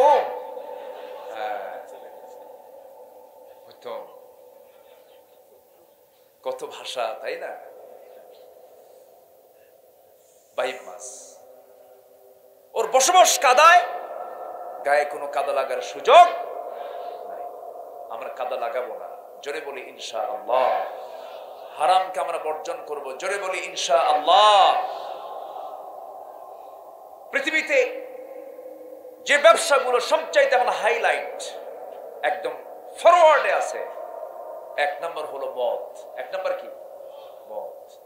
বিশ্বব্যাপী মাদক ব্যবসার মূল্য হলো বছরে $321 বিলিয়ন। চিন্তা করেন। আচ্ছা, মদ বিক্রির পরিমাণ হলো বছরে বিশ্ব বাণিজ্যে বিশ্বব্যাপী $1600 বিলিয়ন। অস্ত্র ব্যবসা গোটা পৃথিবীতে বছরে বিশ্বব্যাপী $100 বিলিয়ন। পতিতা ব্যবসা, পতিতা বৃত্তি, জেনার লাইসেন্স নিয়ে যারা পতিতার ব্যবসা করে, বছরে বিশ্ব বাণিজ্যে এটার দ্বারায় বার্ষিক $400 বিলিয়ন। জুয়ার কারবার চলে, ক্যাসিনোর কারবার চলে বছরে $110 বিলিয়ন। কম্পিউটার গেমসে এই যে ফ্রি ফায়ার, পাবজি, এই ছেলেরা বোঝো না? দেখ ঠিকই হাসতেছে, কুটকুট করে হাসে, বোঝে কিন্তু সবকিছু, এরপরও খেলে। এগুলো খেলবা না। বিশ্বব্যাপী বার্ষিক এটার ব্যবসা হয় প্রায় $54 বিলিয়ন। বৈশ্বিক এই সকল মাদক, মদ, অস্ত্র, পতিতা, জুয়া, অবৈধ এই সমস্ত গেমস টেমস গুলোর পিছনে বার্ষিক বাজার মূল্য দাঁড়ায় হলো $2685 বিলিয়ন। যেরকম নাউজুবিল্লাহ। এখন বলেন, যারা এইগুলো ব্যবসার সঙ্গে জড়িত, আমার দেশে নাই তো মনে হয় নাকি, যারা এইগুলো ব্যবসার সঙ্গে জড়িত, তারা কি কোনোদিন ইসলাম আসুক এটা চায়? কোনোদিন আসুক এটা চায়? আমি আপনি? আওয়াজ কিন্তু খুব কমে গেল। সবাই কি চান? সবাই কি চান? যারা চায় না তারা কি আপনাকে দুধ খেতে দেবে? আস্তে খাবে। আপনাকে আদর করে দেবে? আপনাকে কি দাওয়াত দিয়ে খাওয়াবে? না ওদের প্ল্যান ওরা করবে? ওদের প্ল্যান ওরা করবে। তাহলে এখানে আমার আপনার দায়িত্ব আছে না নাই? আসতে বলবেন না, আছে না নাই? দায়িত্ব কি বলেন? আসেন একটু লাইনে আসেন। আমি এক রাত পেয়েছি তো, একটু বেশি রাত হলে, এখন তো একদিন মাহফিল অনুমতি পাওয়াই কঠিন। আমি 2012 সালের দিকে, 11 সালের দিকে আমি এক জায়গায় এক মাহফিলে 3 দিন করে কথা বলেছি, কিন্তু সে সুযোগ তো এখন আর নাই। মাহফিলের পরিবেশ তো এরকম নাই। তবে হ্যাঁ, এক মাঘে শীত যায় না তো, ফিরে আসবে, ফিরে আসবে, ফিরে আসবে। জোরে বলি ইনশাআল্লাহ। আরো জোরে বলি ইনশাআল্লাহ। আল্লাহ আছেন না নাই? আল্লাহ আছেন না নাই? আমার দেশ কেমন চলে? কিছুই কয় না। এক রাজা দেশের বাইরে যাবে, তো দায়িত্ব দেবে এক মন্ত্রীকে। মন্ত্রীকে বলল, মন্ত্রী তোমারে রেখে যাচ্ছি, তুমি আমার দায়িত্ব পালন করবে, রাজত্ব চালাবে, আমি 1 মাস পরে আসতেছি, ভালো করে চালাবা কিন্তু কাজ। জান 1 মাস পরে রাজা চলে আসছে, এসে বলতেছে, মন্ত্রী কেমন চালালা দেশ? আমার রাজ্যের কি অবস্থা বলো? কি তেমন কোনো ক্ষতি হয়নি, শুধু একটা ক্ষতি হয়েছে। কি ক্ষতি? কোদালের ডাট ভেঙে গেছে। ডাটকে যে এলাকায় কি বলে তা জানি না, আষাঢ়, মানে যেটা ধরে, কোদালের আষাঢ় ভেঙে গেছে। রাজা বলল, এত ঠুনকু বিষয় তুমি বললা, কোদালের আষাঢ় ভাঙলো কেন? ওই যে আপনার প্রিয় গাধাটা মারা গেছে, তো ওর কবর খনন করতে নিয়ে কোদালের এই আষাঢ়টা ভেঙে গেছে। মানে আমার গাধাটা মারা গেছে? হ্যাঁ মারা গেছে। গাধাটা মরলো কেমনে? আম গাছের ডাল ভেঙে পড়ছে। আম গাছের ডাল ভাঙলো কেন? আপনার আম্মার খুব শখ ছিল মারা গেলে পরে তাকে যেন আম গাছের ডাল দিয়ে যেন পোড়ানো হয়। মানে আমার আম্মা মারা গেছে, তুমি বলো কোদালের আষাঢ় ভাঙছে, এদিকে আমার মা নাই, গাধাও নাই, আমার মা মরলো কেমনে? বলতেছে আপনার মা মারা গেছে তার নাতি মারা যাওয়ার কারণে। মানে আমার ছেলে মারা গেছে? আমার ছেলে মারা গেল কেমনে?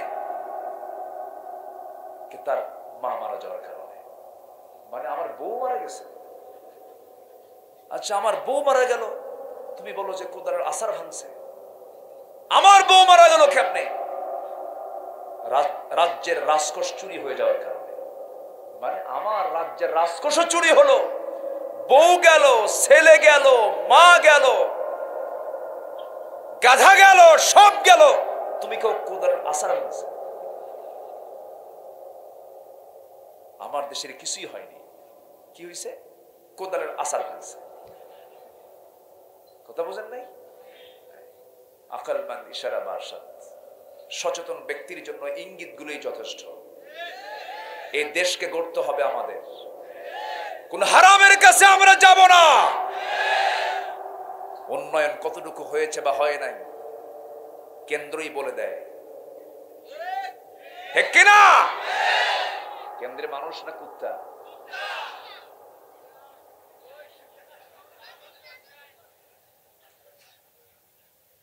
কষ্ট পাচ্ছেন নাকি আপনারা?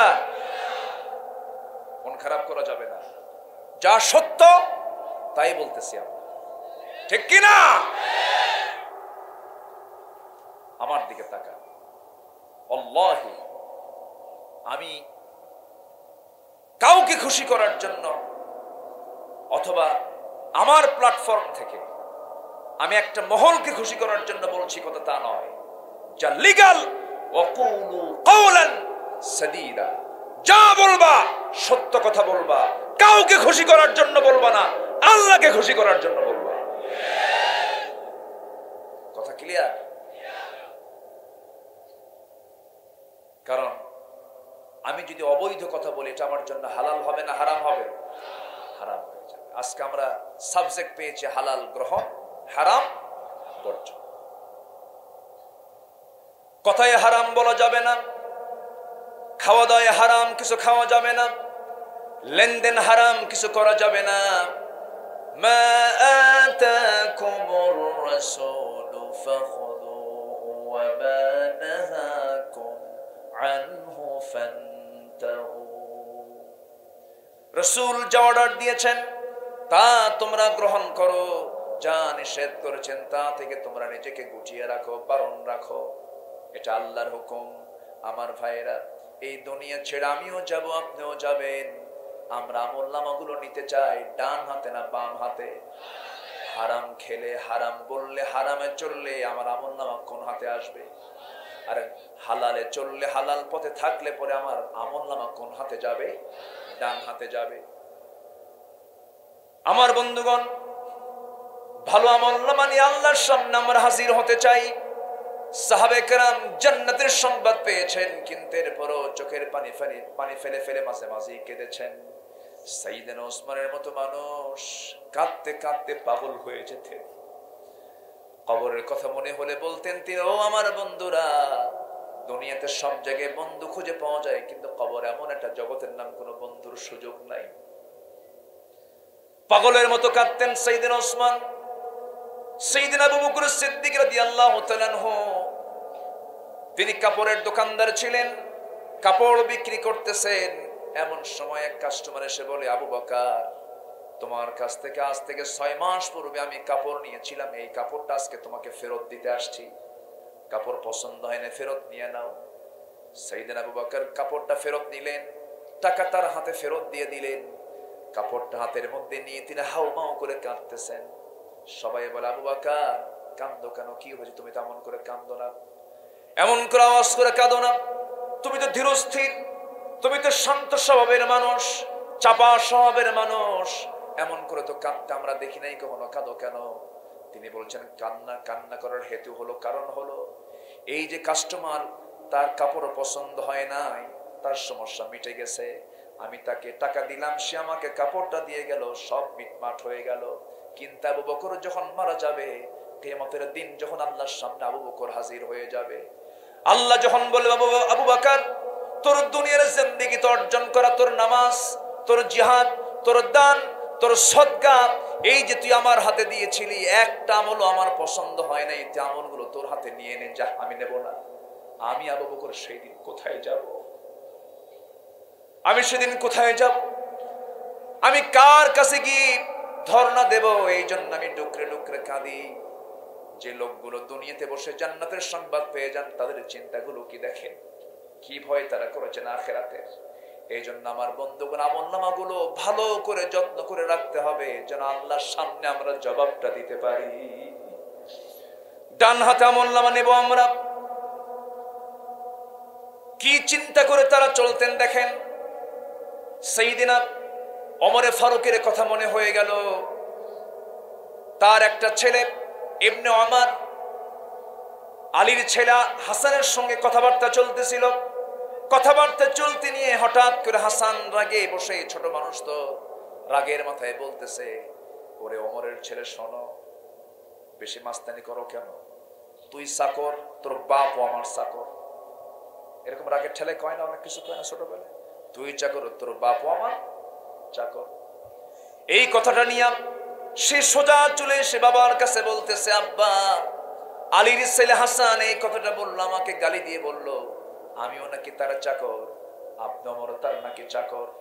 সাইয়েদনা ওমর ফারুক হাওমাও করে কেঁদে কেঁদে বলছে, আমার কলেজার টুকরা সন্তান সম্পূর্ণ সত্য কথা বলেছে। যা একটা কাগজে সুন্দর করে লিখে নিয়ে আয়, হাসান যেন লিখে দেয় হাসানের চাকর তুই এবং আমি ওমর।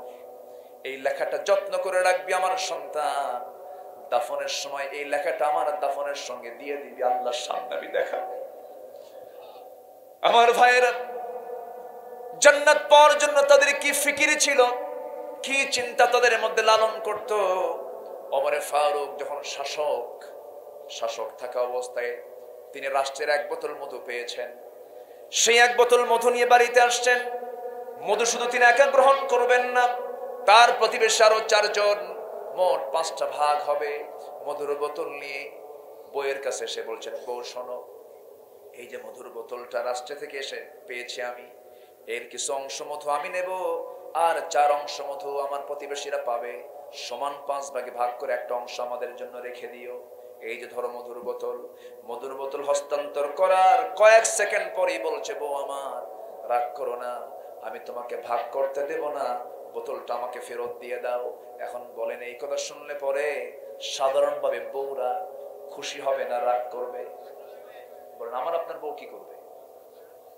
আস্তে কর, রাগ করবে না? যারা বিয়ে করবে না তারাও কয় রাগ করবে। তুমি কেমনে বোঝো রাগ করবে? হ্যাঁ, রাগ করবে।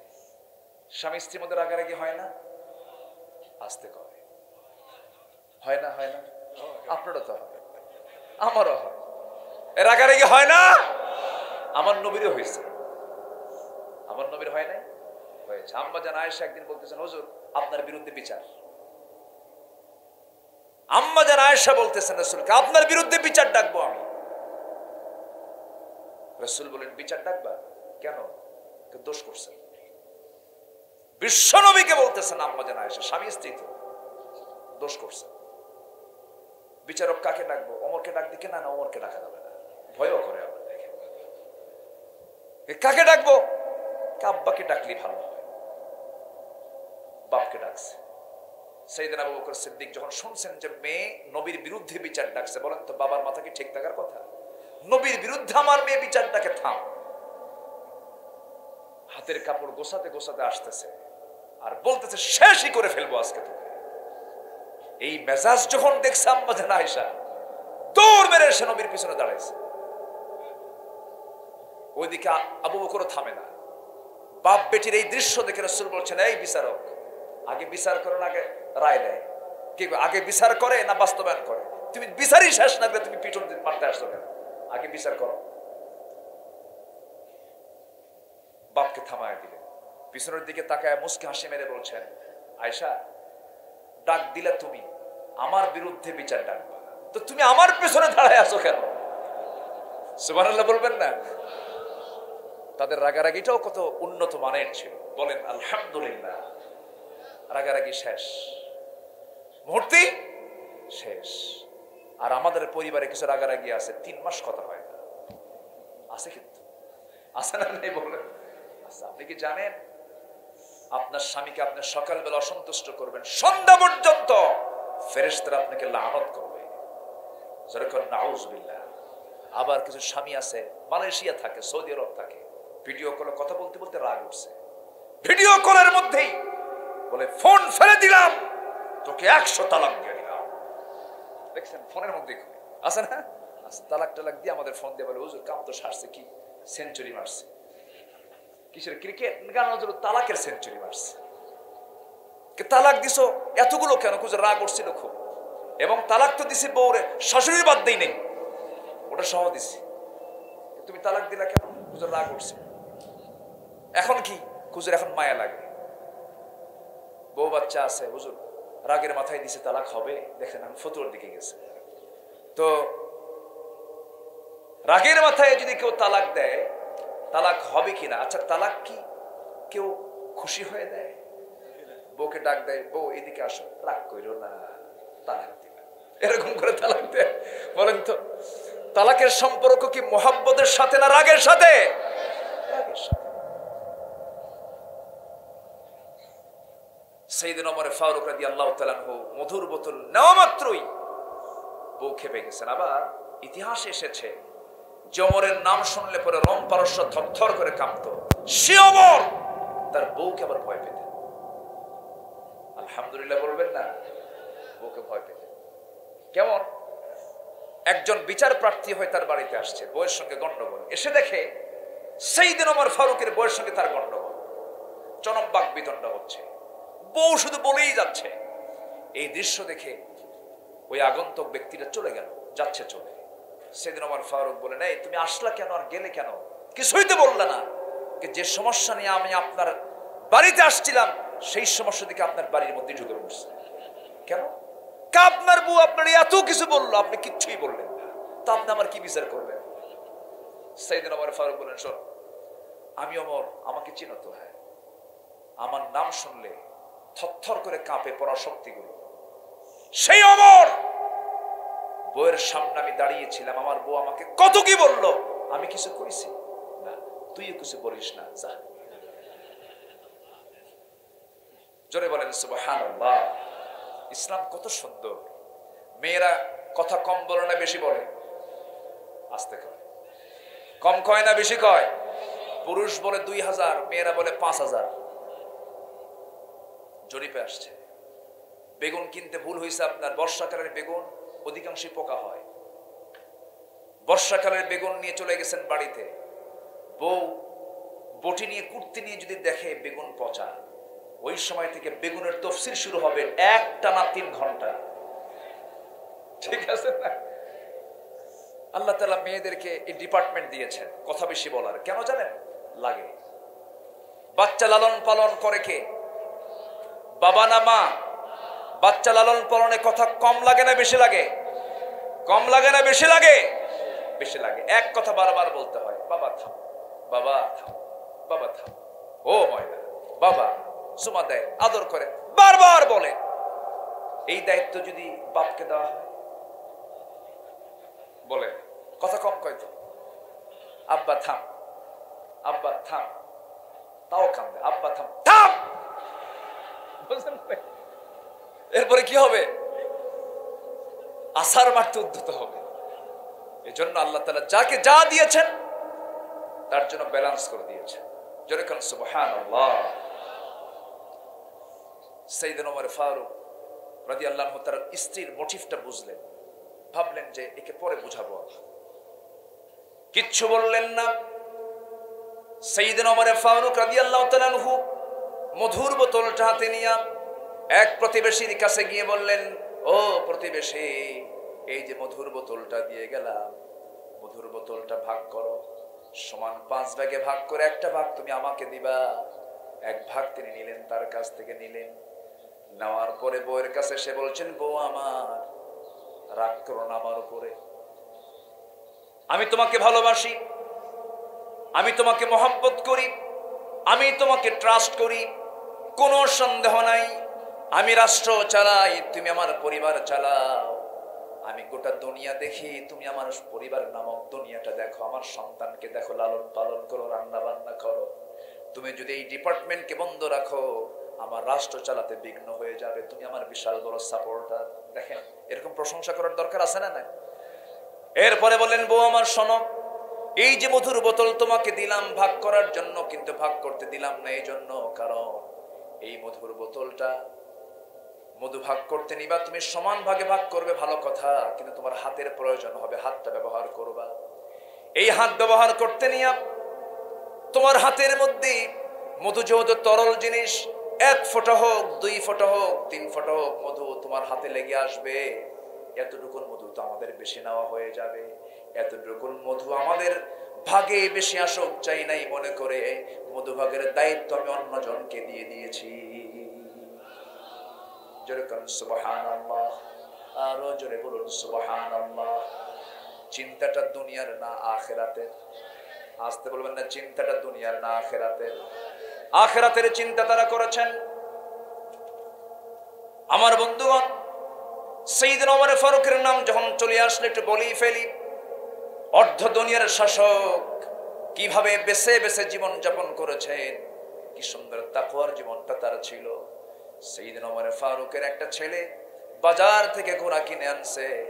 ঘোড়া কিনে আনার পরে সেই ঘোড়াটা মোটা তাজা করে বিক্রি করবেন। মোটা তাজা করার জন্য ঘাস খাওয়ায়, যে ঘাসটা খাওয়ায় সেই ঘাসটা উৎপাদন হচ্ছে হলো রাষ্ট্রের জায়গায়। রাষ্ট্রের জায়গার ঘাস বিক্রি খাওয়ায়া খাওয়ায়া ঘোড়াটা বড় করেছেন। সেই ঘাসটা যখন খাওয়ায়া বড় হয়ে গেছে, ঘোড়া বিক্রি করতে গেছে বাজার থেকে। ঘোড়া বিক্রি করে বাজার থেকে চলে আসছে, টাকা নিয়ে যখন চলে আসছে দরজায় দাঁড়ায় আছে ছেলে। ওমর ফারুক বলছেন, ও আমার সন্তান তুমি থামো, ঘোড়া কিনছো কত দিয়া? এত দিয়া। বিক্রি করছো কত দিয়া? এত দিয়া। এই যে তোমার এতটা লাভ হলো, এই লাভের অংশটুকু তুমি কখনো নিজে ভোগ করতে পারবে না, এটা তোমার জন্য হারাম হয়ে যাবে। কারণ ঘোড়া এতদিন যাবৎ যত ঘাস খেয়েছে সেই ঘাস হলো রাষ্ট্রের জায়গার ঘাস, অতএব লভ্যাংশটা রাষ্ট্র পেয়ে যাবে। যেরকম সুবহানাল্লাহ। আসেন দোয়া করে দিই। হ্যাঁ, ওঠেকে ধরেন তো, ওই যে ধরেন তো, ওঠেকে ধরেন। কে রাগ করতেছেন নাকি আপনারা? বসেন, কোন চাপ চুপ নাই। কিসের চাপ? সবাই থাকেন ইনশাআল্লাহ। মাহফিলে বসে যদি বিরক্তি লাগে, নামাজ দাঁড়াইছেন, ইমাম সূরা লম্বা করছে, যদি মনে হয় এরকম যদি আসে, তাহলে ভাববেন যে মারাত্মক ভাবে শয়তান আপনাকে আক্রান্ত করেছে। ঠিক কিনা? এরকম মুসল্লি আছে না, গলা ঝাড়ি দেয়। এগুলো করা যাবে না। শয়তান মনে হয় কানাইঘাট আসে না? হ্যাঁ, কানাইঘাট আসে শয়তান? আসে, আসে। বসি আমরা আর একটু সময়। তাহলে হারাম কাজ আছে না নাই? ইসলামী সমাজের বৈশিষ্ট্য হলো যে সমাজে হারাম কাজগুলো করা জটিল হবে, হালাল কাজগুলো করা সহজ হবে, সেটা হলো ইসলামী সমাজ। আর যে সমাজে হালাল কাজ করা জটিল হবে, হারাম কাজ করা সহজ হবে, সেই সমাজ হবে অনিসলামী সমাজ। আজকের সমাজে কোন কাজ করা সহজ? কোন কাজ করা সহজ? বিয়ে করা কঠিন, জেনা করা সহজ। জেনার কাগজ লাগে না, বিয়ে করলেই কাবিন খোঁজে। বিয়ে করলে কি খোঁজে? কাবিন খোঁজে। কিন্তু জেনার কোনো কাবিন লাগে না। কষ্ট পাচ্ছেন নাকি আপনারা? আমার বন্ধুগণ, আল্লাহ রাব্বুল আলামিন হালালকে ধরতে বলেছেন, হারামকে বর্জন করতে বলেছেন। আয়াত তো আমি তেলাওয়াতই করলাম না এ পর্যন্ত, যেখান থেকে আমি তেলাওয়াত দিয়ে শুরু করেছি। আমি আলোচনার গভীরে চলে গেছি, এখন আয়াতটা মিলায়ে দেই। আল্লাহ রাব্বুল আলামিন বলেন, ইয়া আইয়ুহান নাসু, ইয়া আইয়ুহান নাসু কুলু মিম্মা ফিল আরদি হালালান তাইয়্যিবা ওয়া লা তাত্তাবিউ খুতুওয়াতিশ শাইতান ইন্নাহু লাকুম আদুউম মুবিন। জোরে বলুন আল্লাহু আকবার। হে মানব মণ্ডলী, তোমরা এই জমিনে যা কিছু খাবে তা হতে হবে হালাল এবং পবিত্র। হালাল এবং পবিত্র, নাপাক কোনো কিছু খাওয়া যাবে না। মাঝে মাঝে মাহফিলে এসে কিছু কিছু লোক প্রশ্ন করে, হুজুর বিড়ি খাওয়া কি জায়েজ আছে নাকি? মানে উনি জায়েজের চেষ্টায় আছেন। আমার বন্ধুগণ, ইমানদার এমন কোন কাজ করবে না যেটা ফুসুকি কাজ, যেটা আপত্তিকর কাজ, যেটা নিন্দনীয় কাজ। এমন কোন কাজ ইমানদার দ্বারা হতে পারে না। দুঃখজনক হলেও সত্য, আমার দেশে আজকে নামাজি বেশি না বেনামাজি বেশি? আমার দেশে দাড়িওয়ালা বেশি না দাড়ি ছাড়া লোক বেশি? আমার দেশে যে সমস্ত মুসলমানগুলো বসবাস করে তারা কোরআন পড়তে পারার সংখ্যা বেশি না কম? কম। কোরআন পড়তে পারে না, নামাজও পড়ে না, দাড়িও নাই মুখে, বিড়ি খায় কম না বেশি? বেশি। তাহলে এগুলো কি মুসলমানদের গুণ নাকি? মুসলমানদের গুণ তো এগুলো না। আজকের মাহফিল থেকে আমরা সিদ্ধান্ত নেব, চূড়ান্ত সিদ্ধান্ত নেব, এই যে মাহফিল আমরা এসেছি, মৃত্যুর দিন পর্যন্ত আমরা কখনো 5 ওয়াক্ত নামাজ আমরা কেউ ছেড়ে দেব না। সিদ্ধান্ত কি নেওয়া যায় নাকি? সবাইকে সিদ্ধান্ত নিতে রাজি আছেন নাকি? একটু হাত তুলে দেখান তো দেখি। জোরে বলি, ইয়া আল্লাহ, আমাদেরকে 5 ওয়াক্ত সালাত আদায় করার তৌফিক তুমি আল্লাহ দিয়া দাও। জোরে বলি আমিন, আরো জোরে আমিন। হারাম কিছু আমরা খাবো না, সাথে রাজি আছি তো? মরা প্রাণী খাওয়া হালাল না হারাম? মরা মাছ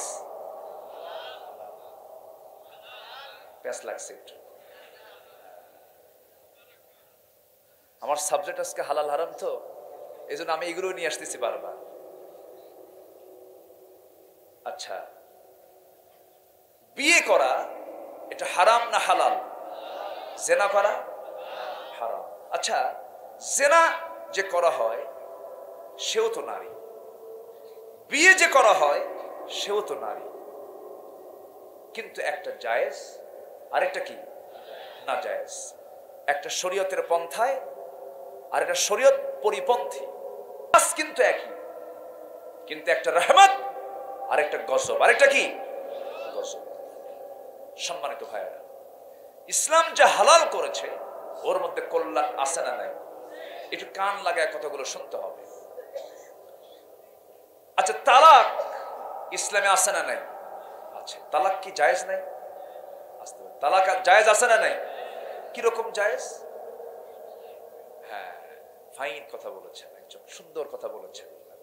জায়েজ, কিন্তু একদম নিকৃষ্ট মানের হালাল, নিকৃষ্ট মান। আরেকটা হলো ভিক্ষা করা, চাওয়া। আপনি কারো কাছ থেকে চাইছেন, কিন্তু এটা হলো নিকৃষ্ট কাজ। জায়েজ, কিন্তু এই কাজ মুসলমান কখনো করতে পারে না। আল্লাহ তালাককে পছন্দ করেন না, কিন্তু তালাকের পথ রেখে দেওয়ার দরকার আছে না নাই? আছে। মানব জীবনে থাকতেই পারে, এটা রাখতে হবে। আল্লাহ তাআলা বিয়ে নামে সূরা দেন নাই, কিন্তু তালাক নামে সূরা আছে না নাই? নিকাহ নামে কোন সূরা আছে? নাই, কিন্তু তালাক নামে আছে। তালাক গুরুত্বপূর্ণ এত, কোন নারী যদি তালাক প্রাপ্ত হয়, তালাক প্রাপ্ত নারীকে অপেক্ষা করতে হবে বৈধ হওয়ার জন্য অন্য কোন স্বামীকে পেতে হলে কয় মাস? ভালো করে কর। ওয়াল মুতাল্লাকাতু ইয়াতারাব্বাসনা বিআনফুসিহিন্না সালাসাতা কুরু। তালাক প্রাপ্ত নারীকে অপেক্ষা করতে হবে 3 কুরু পর্যন্ত। 3 মেনস্ট্রুয়াল টাইম ক্রস করার পর 3 মাস 10 দিন প্রায় অপেক্ষা করতে হবে। আচ্ছা, বিধবা হলে কয় মাস? 4 আশহুরিন ওয়া 10। 4 মাস গুনে গুনে আরো 10 দিন। সরাসরি কোরআন। কে বলেছেন? আল্লাহ। কেন? এর আগে যদি বিয়ে হয় হালাল হবে না হারাম হবে? হারাম হবে। কেন হারাম হবে? হালালের উপকারিতা কি আর হারামের ক্ষতিটা কি, জাস্ট এটা বোঝানোর জন্য একটু বলতেছি আমি। পশ্চিমা বিশ্বের চিকিৎসা বিজ্ঞানী তারা গবেষণা করেছেন এই দুটো আয়াতকে সামনে রেখে। কেন 3 মাস এবং 4 মাস অপেক্ষা করতে বলা হলো। স্বামী এবং স্ত্রী যখন ইন্টারকোর্স করে, ইন্টারকোর্স করার পর স্ত্রী জাতি হলো রিসিভ করার জাতি, আর পুরুষ জাতি হলো দেবার জাতি। স্বামী থেকে স্ত্রী গ্রহণ করে নেয়। স্বামীর পক্ষ থেকে আসা যে প্রোটিন, যে ব্যাকটেরিয়াগুলো, এই ব্যাকটেরিয়াগুলো স্ত্রী তার দেহের মধ্যে বহন করতে থাকে। একটানা 3 মাস 10 দিন পর্যন্ত তালাক প্রাপ্ত যদি হয়, 3 মাস 10 দিন মেয়াদের জন্য দেওয়া হয়েছে, 1 মাসে 30% তার শরীর থেকে সে ব্যাকটেরিয়াগুলো বের হয়ে যায়, প্রোটিনগুলো বের হয়ে যায়। 2 মাসে 60%, 3 মাসে 90%, 3 মাস 10 দিনে 100% সে ক্লিয়ার হয়ে যায়। অন্য কোন পুরুষের সঙ্গে যখন সে সঙ্গমে লিপ্ত হয়ে যাবে, তখন সে কোনো নতুন রোগে আক্রান্ত হবে না। ডাবল প্রোটিন, ডাবল পুরুষের সংমিশ্রণ হলে পরে নতুন নতুন রোগ সৃষ্টি হয়ে যাবে, অসুস্থ হয়ে সমাজ রোগাক্রান্ত হয়ে যাবে, মহামারীর রূপ ধারণ করবে। কিন্তু বিধবার ক্ষেত্রে 4 মাস 10 দিন কেন করা হলো? বিধবার ক্ষেত্রে 4 মাস 10 দিন করার কারণ হলো, তালাক হয় ঘৃণার সঙ্গে, বিধবা হয়ে যায়, স্বামীর প্রতি তার মহব্বতটা আরো বাড়তেই থাকে। হারে স্বামীটা হারালাম, স্বামীর প্রতি মহব্বতটা থাকার কারণে তার শরীর থেকে তার স্বামীর ব্যাকটেরিয়া প্রোটিন গুলো যেতে আরো 1 মাস 10 দিন বেশি সময় লেগে যায়। সুবহানাল্লাহ। তারা গবেষণা করে বলেছেন, এই পৃথিবীতে যদি কোন সুস্থ, কোন চরিত্রবতী যদি কোন নারী তোমরা অনুসন্ধান করতে চাও, সেটা একমাত্র মুসলিম পরিবারের যারা ইসলামকে মেনে চলে সেই সমস্ত নারীর একমাত্র চরিত্রবতী নারী হতে পারে। যেরকম সুবহানাল্লাহ। হালালের ভিতরে কল্যাণ আছে না নাই? আসতে বলবেন না, আছে না নাই? হালাল জীবন গ্রহণ করব আমরা। জোরে বলি ইনশাআল্লাহ, আরো জোরে বলি ইনশাআল্লাহ। হারামকে না বলবো, হালালকে হ্যাঁ বলবো, আল্লাহ কবুল করুন। জোরে বলি আমিন। এবং হারামকে সমাজ থেকে বন্ধ করার জন্য আমাদের কাজ করার দরকার আছে না নাই? সেই কাজ করতে গেলে একা করব না একতাবদ্ধ হব? এর জন্য একটা টিম দরকার আছে না নাই? এর জন্য সংগঠনের দরকার আছে না নাই? সে সংগঠন কি বিড়ি খাওয়া সংগঠন, গাঁজা খাওয়া সংগঠন? যে নেতার দিকে তাকালে নবীর কথা মনে হয় না, যে নেতৃত্বের দিকে তাকালে নামাজের কথা মনে হয় না, সেই নেতৃত্ব মানা যাবে না। সেই নেতৃত্ব আমরা মানব যে নেতৃত্ব মানতে গেলে নবীর কথা মনে হয়ে যায়। জোরে বলি ইনশাআল্লাহ, আর জোরে বলি ইনশাআল্লাহ। সৎ কাজের আদেশ, অসৎ কাজের বাধা। তা'মুরুনা বিল মা'রুফ ওয়া তানহাউনা আনিল মুনকার। হারাম কাজ বাধা দাও, হালাল কাজের, সৎ কাজের আদেশ দাও। কার অর্ডার? আসতে বলবেন না, কার অর্ডার? আল্লাহর অর্ডার। আমার ভাইরা, এই কাজের আঞ্জাম দিতে গিয়ে আমার নবীজি মক্কার জুয়া, মক্কার মদ, মক্কার জেনার কারবার গুলো বন্ধ করতে গিয়ে আমার নবীজি মামলা খেলেন, জেল জুলুম খাটলেন, দেশ থেকে বিতাড়িত হলেন, সাহাবে কেরাম বিতাড়িত হলেন, হিজরত করলেন।